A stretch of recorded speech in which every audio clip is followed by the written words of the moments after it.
memahami bagaimana aspek hukum dan juga politik berperan dalam membentuk aturan main bisnis, kini saatnya kita membahas satu faktor eksternal yang sangat mempengaruhi keberlangsungan dan juga strategi operasional bisnis, yaitu lingkungan ekonomi.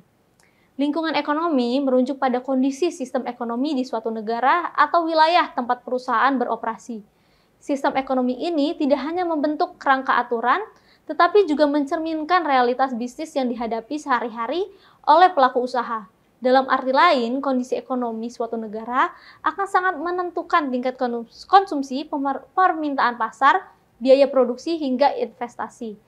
Ketika perekonomian saling tumbuh, yang dicirikan oleh meningkatnya PDB, turunnya angka pengangguran, serta meningkatnya daya beli masyarakat, maka aktivitas konsumsi dan permintaan terhadap barang dan jasa akan cenderung meningkat.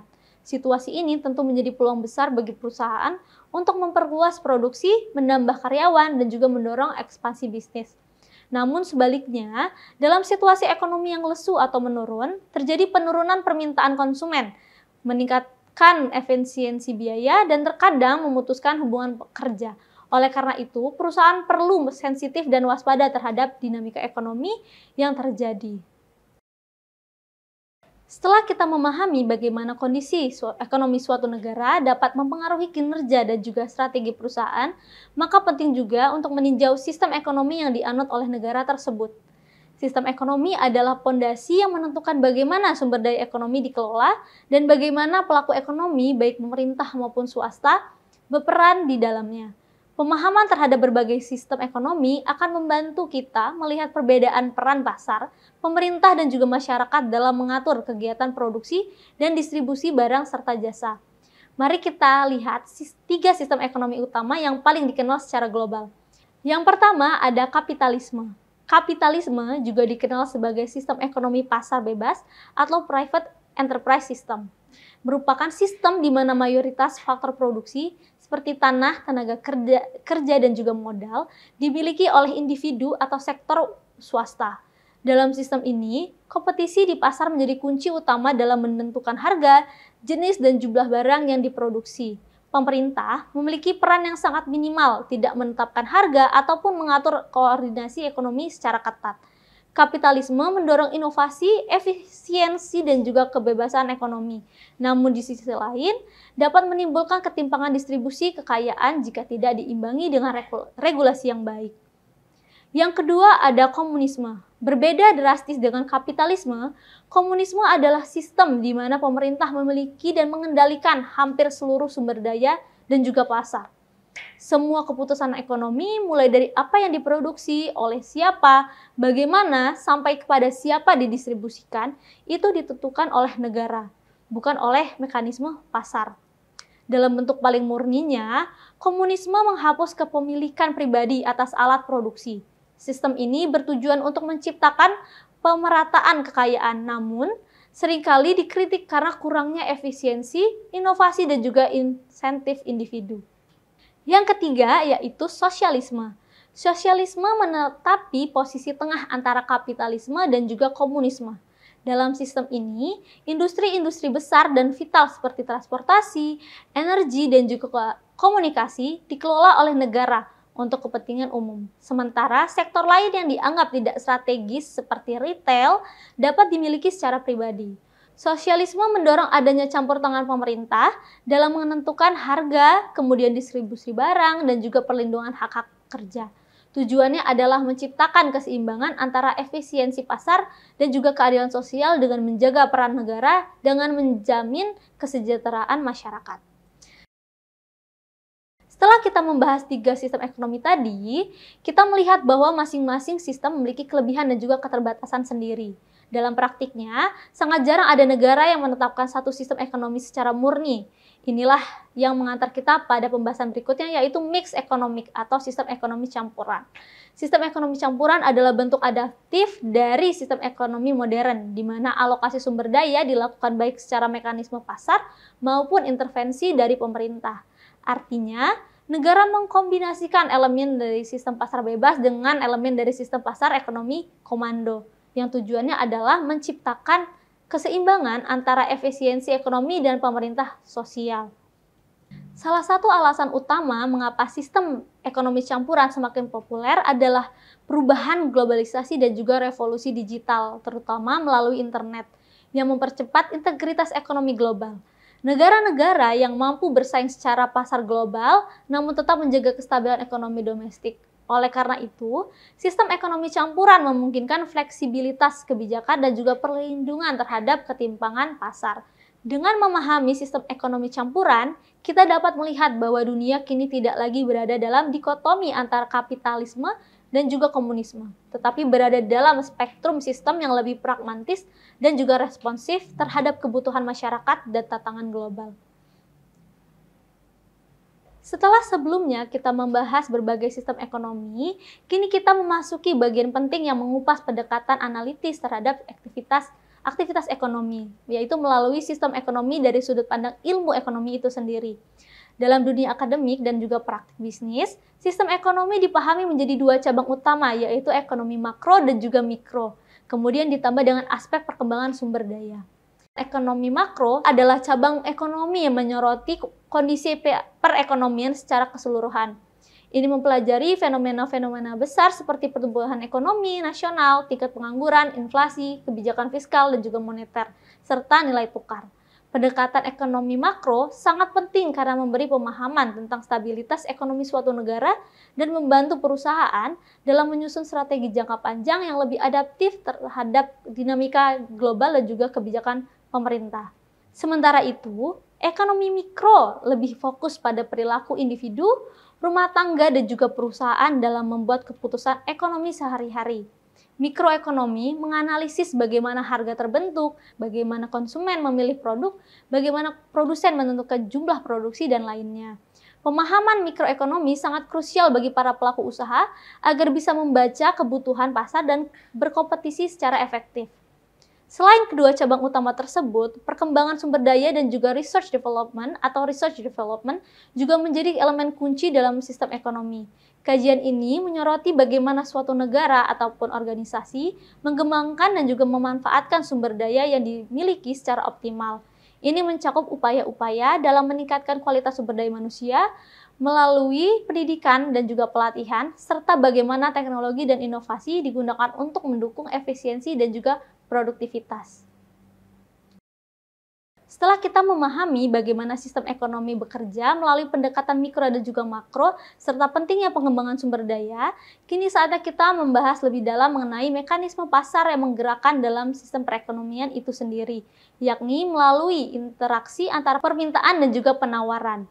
Permintaan atau demand mengacu pada kesediaan dan juga kemampuan konsumen untuk membeli barang ataupun jasa pada tingkat harga tertentu. Sementara itu, penawaran ataupun supply menggambarkan kesediaan dan kemampuan produsen untuk menyediakan barang ataupun jasa. Kedua konsep ini saling berinteraksi dan juga menentukan dinamika pasar. Dalam hukum permintaan atau law of demand, dikatakan bahwa ketika harga barang itu turun, jumlah permintaan akan meningkat. Namun sebaliknya ketika harga naik, maka permintaan cenderung akan menurun.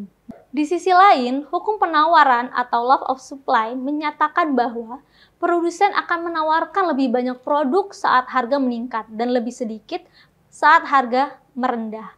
Kedua hukum ini digambarkan dalam kurva permintaan dan juga kurva penawaran, yang merupakan alat bantu visual yang penting dalam ekonomi untuk memahami perubahan jumlah barang yang diminta ataupun ditawarkan pada berbagai tingkat harga.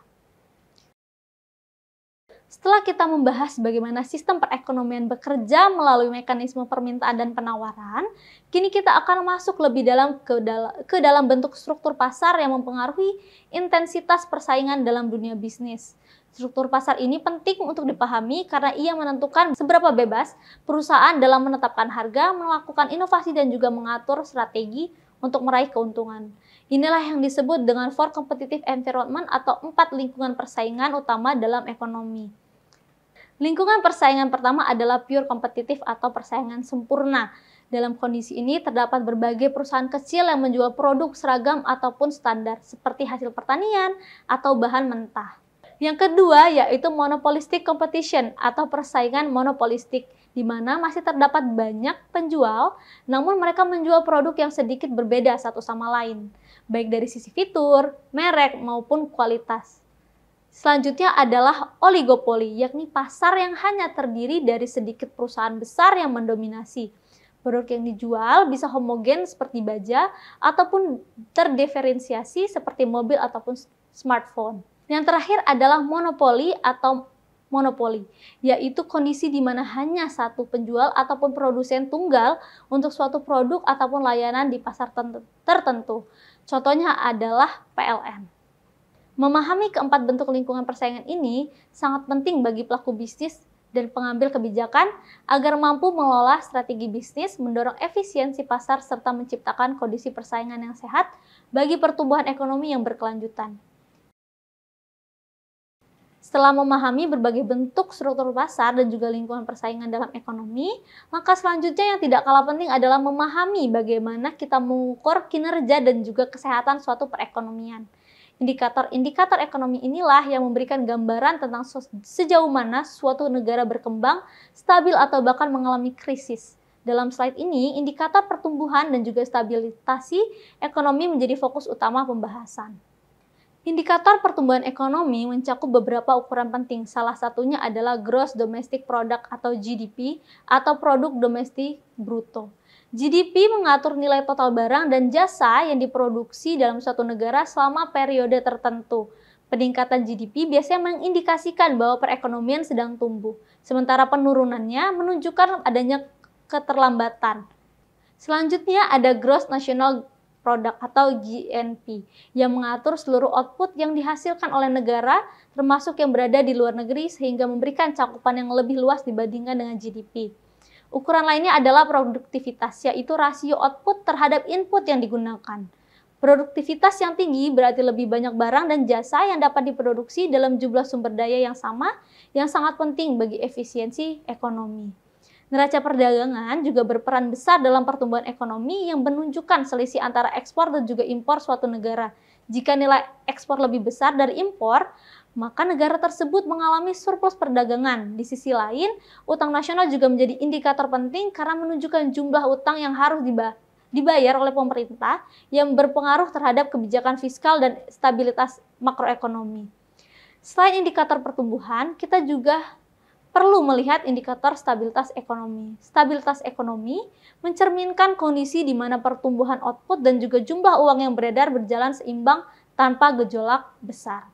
Selanjutnya yang paling ditakuti adalah resesi, yaitu kondisi menurunnya output ekonomi selama 2 kuartal berturut-turut atau lebih, yang biasanya diukur melalui GDP real. Resesi bukan hanya mempengaruhi dunia bisnis, tetapi juga berdampak luas pada kesejahteraan masyarakat.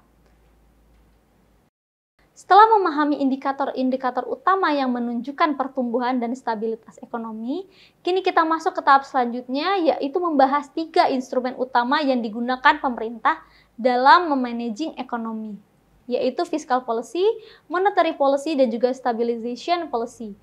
Fiscal policy atau kebijakan fiskal adalah alat pemerintah dalam mengatur pendapatan dan juga belanja negara.